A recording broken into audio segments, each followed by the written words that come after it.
উঠবে।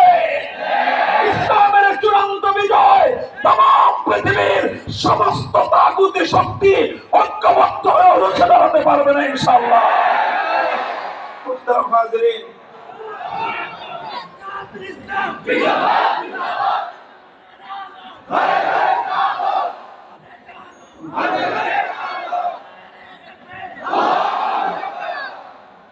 কাজেই এটা আল্লাহর নবীর ভবিষ্যৎবাণী। আমরা ইমানদার, আমরা মুমিন, আমরা বিশ্বাসী সম্প্রদায়। আলহামদুলিল্লাহ, আমরা আমাদের নবীর প্রতিটি কথাকে ওই রকম বিশ্বাস করি কামা আন্না দুনাল ইয়াউমিল গাদ। আজ দিনের পর রাত্র অবসান হওয়ার পর আগামীকাল প্রত্যুষে পূর্ব দিগন্তে সূর্য উদয় হবে। এইটা যত নিশ্চিত, তার চেয়ে বেশি নিশ্চিত হলো আমার নবীর ভবিষ্যৎবাণী অক্ষরে অক্ষরে বাস্তবায়িত হবে ইনশাআল্লাহ। চায়নার পিকিং এর রাজপথে কালেমার পতাকা উড়বে। মস্কোর ঘরে ঘরে ইসলামের বিজয় আসবে। ওয়াশিংটনের হোয়াইট হাউসের মাথার উপর কালেমা খচিত পতাকা উড়বে। দিল্লির লাল কেল্লা আবার ইসলাম শাসন করবে, ইসলাম শাসন করবে। কেউ থামাতে পারবে না। ইসলামের অগ্রযাত্রা রুদ্ধ করার ক্ষমতা কোন শক্তির হবে না ইনশাআল্লাহ।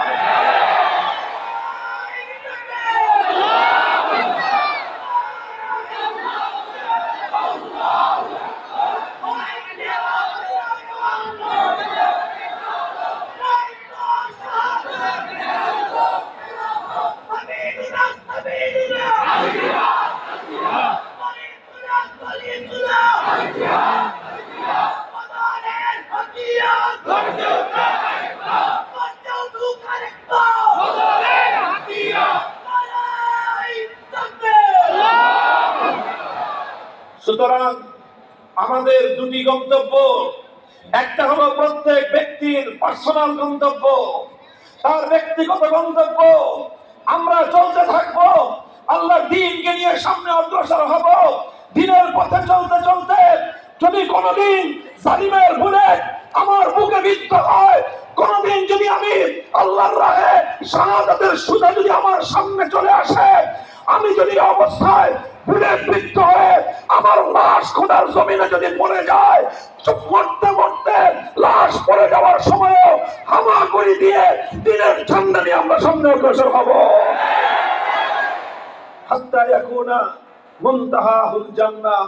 যতদিন আল্লাহর জান্নাত কনফার্ম না হচ্ছে, ততদিন আমাদের পথ চলায় ক্লান্তি আসতে পারে না, আমাদের পথ চলা থেমে যেতে পারে না। আর আমাদের সম্মিলিত উম্মার টার্গেট হলো পৃথিবীর 1 ইঞ্চি মাটি যতদিন অবশিষ্ট থাকবে, যেখানে আল্লাহর কোরআনের বিধান বাস্তবায়িত না হবে, যতদিন এই ভূখণ্ডে গোটাই পৃথিবীতে 1 ইঞ্চি জমিন এমন থাকবে যেখানে আল্লাহ প্রদত্ত বিধান বাস্তবায়িত হবে না, আল্লাহর কোরআনের শাসন কায়েম হবে না, খেলাফত বাস্তবায়িত হবে না, ততদিন পর্যন্ত আমাদের লড়াই চলছে, চলতেই থাকবে ইনশাআল্লাহ। মুহতারাম হাজিরিন, এটা রাসূল আকরাম সাল্লাল্লাহু আলাইহি ওয়াসাল্লামের নির্দেশনা উম্মতের প্রতি। এটা উম্মতের শুধুমাত্র উম্মতের প্রতি আল্লাহর নবীর মৌখিক নির্দেশনা, শুধু সেটাই নয়, বরং এটাই আমরা যদি আমাদের নবীর পবিত্র সিরাতকে যদি আমরা অধ্যয়ন করি, আল্লাহ নবীর নবুয়তের 23 সারা জিন্দেগির যদি আমরা একটু পর্যালোচনা করি, তাহলে আমাদের সামনে সিরাতুল নবীর যেই চিত্র ভেসে উঠবে, নবীর জীবনের পাতাগুলো যেগুলো আমাদের সামনে উদ্ভাসিত হয়ে উঠবে, আমরা সেখান থেকেও এরই বাস্তব দৃষ্টান্ত আমরা খুঁজে পাবো।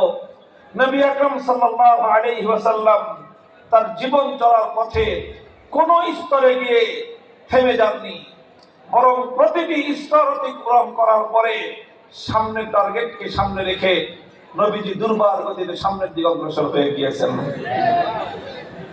আমরা যদি আল্লাহর পয়গম্বরের নবুয়তের জীবনটাকে একটু এক নজর এর উপরে একটা সাধারণ দৃষ্টি বলাই, আমরা দেখব যে নবী আকরাম সাল্লাল্লাহু আলাইহি ওয়াসাল্লাম হেরার গুহায় ওহীর আলো পেলেন, ওহী নাযিল হলো, তাওহীদের পয়গাম তিনি লাভ করলেন।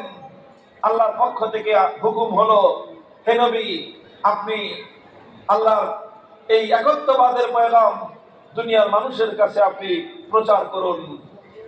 নবী আকরাম সাল্লাল্লাহু আলাইহি ওয়াসাল্লাম নবুয়ত লাভ করার সাথে সাথে তিনি একত্ববাদ তাওহীদের প্রচার শুরু করলেন।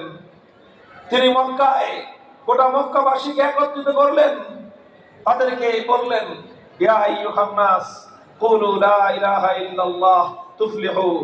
হে আমার জাতি, হে মক্কার অধিবাসী, হে আমার কুরাইশের ভাই বোনেরা, তোমরা লা ইলাহা ইল্লাল্লাহ বলো, এক আল্লাহর একত্ববাদের সামনে মাথা নত করো। সফলতা এবং কামিয়াবির একমাত্র পথ, এছাড়া মুক্তি এবং সফলতার ভিন্ন কোনো পথ নাই। নবীজি দাওয়াত দিলেন, দাওয়াত দেওয়ার সাথে সাথে মক্কার সব মানুষ আনন্দেই দাওয়াত গ্রহণ করেছিল। ব্যাপারটা এমন ছিল না, খুব সহজ এবং মসৃণ কোনো পথ ছিল না। আল্লাহ নবী দাওয়াত দেওয়ার সাথে সাথে অপর প্রান্ত থেকে আবু লাহাব দাঁড়িয়ে গেল, বলল, তাব্বাত লাকা সাইরাল ইয়াওমা লিহাযা জামাআতানা। বলল, মুহাম্মদ তুমি ধ্বংস হও, তুমি আমাদেরকে এমন এক আহ্বান জানাচ্ছ, আমাদের পূর্বপুরুষদের ঐতিহ্যের ধর্ম আমাদেরকে ত্যাগ করতে হবে, তুমি ধ্বংস হয়ে যাও। আল্লাহর নবীর সামনে প্রতিবন্ধকতার পাহাড় তৈরি করে দেয়া হলো। আমার নবী নিজের চারিদিকে, নিজের গোত্রে, নিজের বংশে, নিজের পাড়ায়, নিজের মহল্লায়, নিজের গোত্রে, নিজের শহরে প্রতিটি স্তরে স্তরে বাধার সম্মুখীন হলেন। কিন্তু ইতিহাস বলে, বাধা যত বড়ই বাধা আসুক না কেন, দুর্ভেদ্য প্রাচীর তারা তৈরি করুক না কেন, কোন বাধার প্রাচীর আমার নবীর সামনে চলার পথকে থমকে দিতে পারে নাই। কি না করেছে মক্কার মাটিতে, নবীজির বিরুদ্ধে যত ধরনের ষড়যন্ত্র হতে পারে, যত ধরনের জুলুম, অন্যায়, অবিচারের স্টিম রোলার তারা পরিচালনা করেছে, নবী আকরাম সাল্লাল্লাহু আলাইহি ওয়াসাল্লাম সকল বাধার পাহাড় ডিঙ্গিয়ে নবীজি তাওহীদ একত্ববাদের দাওয়াতের মিশন নিয়ে সামনে অগ্রসর হয়েছেন। আলহামদুলিল্লাহ। আমার নবী রাতের অন্ধকারে দাওয়াত দিয়েছেন, দিনের আলোয় দাওয়াত দিয়েছেন। দাওয়াতের মাধ্যমে যারা কালেমা পড়তো, সঙ্গে সঙ্গে তাদের জন্য উন্নতির ব্যবস্থা করেছেন। হযরত আরকাম ইবনে আবিল আরকাম রাদিয়াল্লাহু তাআলা আনহুর বাড়িতে দারে আরকাম মাদ্রাসা কায়েম করলেন, শিক্ষা ব্যবস্থা প্রতিষ্ঠা করলেন। যারা কালেমা পড়ে দিনের আলোতে, রাতের অন্ধকারে তাদেরকে নিয়ে আল্লাহর নবী দ্বীনের তালিমের ব্যবস্থা করলেন। মক্কার এই দুরাচারদের দৃষ্টি এড়িয়ে অতি সংগোপনে হলেও আমার নবী দ্বীনের তালিম চালিয়ে গিয়েছেন। একদিকে দাওয়াত চলেছে, আর একদিকে তালিম চলেছে। একদিকে মানুষের কাছে আহ্বান পৌঁছানো হয়েছে, আরেকদিকে যারা আহ্বান গ্রহণ করেছে তাদেরকে দ্বীন শিক্ষা দেওয়ার জন্য নবী আকরাম সাল্লাল্লাহু আলাইহি ওয়াসাল্লাম ব্যবস্থা গ্রহণ করেছেন।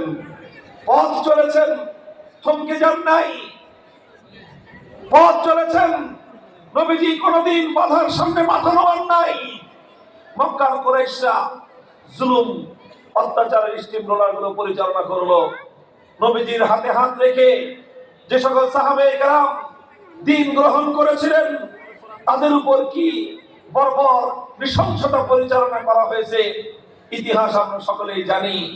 বেলালে হাবাসীর মতো অনেক মানুষের উপর মরুভূমির উত্তপ্ত বালুকার উপর চিৎ করে শোয়ে বুকের উপর পাথর চাপা দিয়ে রাখা হয়েছে। খাব্বাব ইবনুল আরাদ রাদিয়াল্লাহু আনহুর মতো অনেকের উপর এমন নির্যাতন চালানো হয়েছে, জ্বলন্ত আগুনের উপর শোয়ে রাখা হয়েছে জীবন্ত মানুষকে।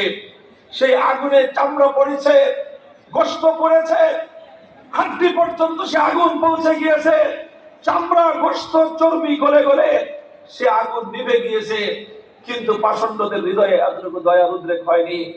হযরত ইয়াসির রাদিয়াল্লাহু আনহুকে কালেমা পড়বার অপরাধে দুই পা দুই উটের সাথে বেঁধে দুই উট দুই দিকে হাঁকিয়ে দিয়ে দ্বিখণ্ডিত করে শহীদ করা হয়েছে।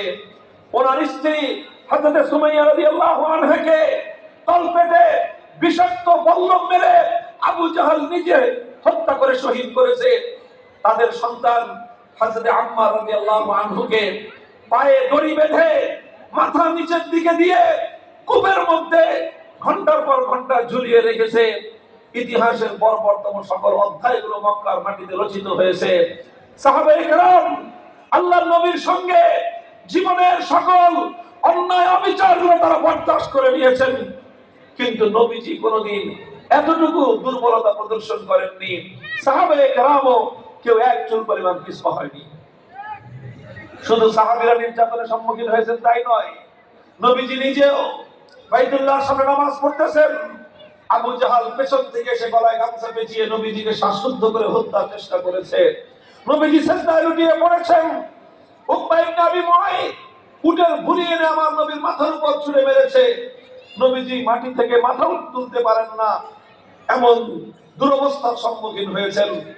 সব প্রতিকূলতা পেরিয়ে নবীজি সামনে এগিয়ে গিয়েছেন।